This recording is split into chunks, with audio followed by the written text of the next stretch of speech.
O próprio Guzzo deixou a revista Veja há pouco tempo, né? E ontem a gente ficou sabendo que a editora de opinião do New York Times, a Bari Weiss, pediu demissão, não aguentou aquele ambiente, né? Sofria bullying, né? Aqueles progressistas, o politicamente correto. Ela fez uma carta de demissão, acho que Caio e Alexandre devem ter lido, uma carta forte, uma carta realmente forte. E eu vou começar pelo Alexandre e depois o Caio fala em seguida. Alexandre, com a sua experiência, a imprensa, de um modo geral, ela sempre foi de esquerda. Como é que a gente caminhou para essa imprensa militante, com esse discurso, com a agenda progressista dessa maneira? Agradeço mais uma vez pela sua participação. Tenho depoimento sobre essa história. Agora, enquanto você falava e fazia comparações de idade, citava a idade de cada um, eu me dei conta que o Caio tem a idade do meu neto, que mora em Londres, né? Você tem a idade, você, Lacombe, tem a idade da minha filha, que mora na Barra da Tijuca. Olha só. Eu sou decano aqui. No dia 16 de julho de 1950, eu, com 9 anos, estava ao lado do meu pai, que transmitia uma partida de futebol e dava os resultados do Maracanaço, do 2-1 do Uruguai. Meu pai, nascido no Uruguai e brasileiro, trabalhando no Brasil. Eu fiquei observando, quando terminou o jogo, a reação dele.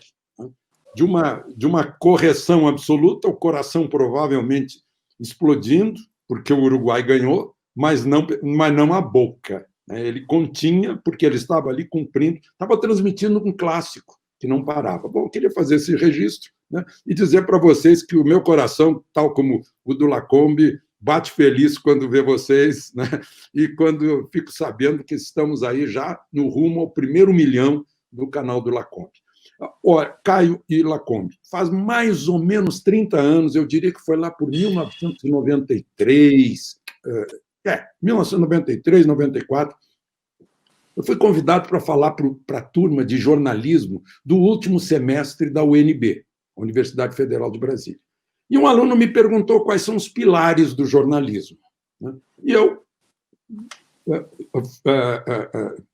botando para fora aquilo que aprendi no Jornal do Brasil, do Alberto Dines, né, lá nos anos 70, eu disse: veracidade, clareza, objetividade, simplicidade, isenção e neutralidade. Quando eu disse isenção e neutralidade, o professor coordenador do jornalismo deu um salto da cadeira, furioso. Eu não ensino meus alunos a serem isentos e neutros. Eu disse: o que o senhor ensina, então, professor? Eu ensino meus alunos a serem militantes. Militantes como? Militantes ideológicos para combater o status quo opressor. Isso faz quase 30 anos. Então, esse pessoal formado naquela época está dirigindo redações hoje, né? E foram formados para combater o status quo opressor, sem lembrar que o status quo opressor pode ser a empresa jornalística em que eles trabalham, e que, se eles destruírem essa empresa jornalística, não vão ter mais o ganha-pão, né? Então, é quase um masoquismo, é um suicídio que está sendo feito. Por quê? Acontecem coisas. A gente toda hora vê que chega às raias do ridículo. Aí o ridículo provoca riso. Está lá o princípio da comédia romana, né? Ridendo castigat mores. Rindo você castiga, é pelo riso. E quando a gente cai na gargalhada de ver as coisas chegar a um ponto que chega a ser ridículo, o riso derruba a credibilidade. E a credibilidade é o patrimônio que nós temos para nos manter. Aconteceu isso em Nova York. A editora pediu para sair porque ela sofria bullying até dentro da redação. Estão chamando lá o New York Times de Pravda de Manhattan ou algo assim. É um retrato. Eu lembro de pessoas que vinham falar comigo falando baixinho, cochichando, porque tinham medo. Aí tem essa história: o sujeito quer ficar com o rebanho, está com medo, né?